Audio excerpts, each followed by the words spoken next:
Good evening, everyone. I'm Keishel Adderley. And I'm Charisma Robinson. Topping the news tonight, disaster recovery will take a lot longer than anticipated as Hurricane Matthew continues to take a toll on the public purse. Giving an update on hurricane recovery efforts, the nation's chief says millions have already been spent on cleanup efforts alone, and there's much more to do. Clint Watson has tonight's top story. The government had intended to have a significant portion of the $120 million that it's borrowing from local commercial banks for hurricane restoration advanced in order to jumpstart the work. However, according to Prime Minister Right Honorable Perry Christie, that didn't happen. We've had to finance hurricane repairs from our revenue base and the cash flow of the government.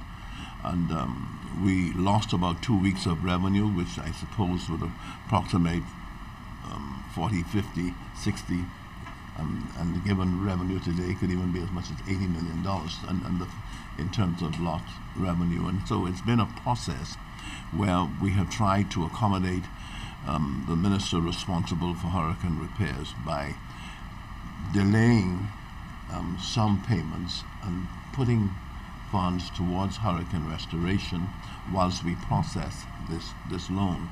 The Prime Minister says he believes they are now at the stage to overcome that hurdle and can move much more effectively with government, segmenting government revenue from the proceeds of the loan. He says the repair and restoration effort is a difficult one, and some may even underestimate the enormity of what the country faces following Hurricane Matthew. We've spent some $7 million and counting today on cleaning up, and we still have a mammoth task of cleaning up. And the minister just held a meeting yesterday with persons who are administering the cleanup campaign with a view to trying to more effectively get the job done. And it's work on a continuing basis that becomes very difficult because people have created their own dump sites in communities, and they've been dumping in communities, and we're now having to address that, and that is a continuing cost. To date, some 500 civil servants and government employees have taken advantage of the government loan offering at the Bank of the Bahamas. We've given out over $5 million in loans already.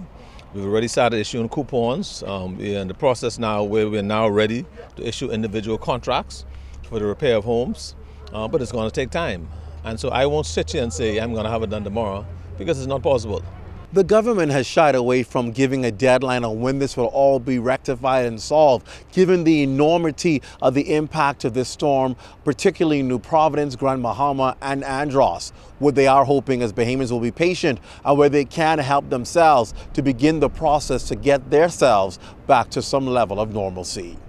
Clint Watson, ZNS Network News.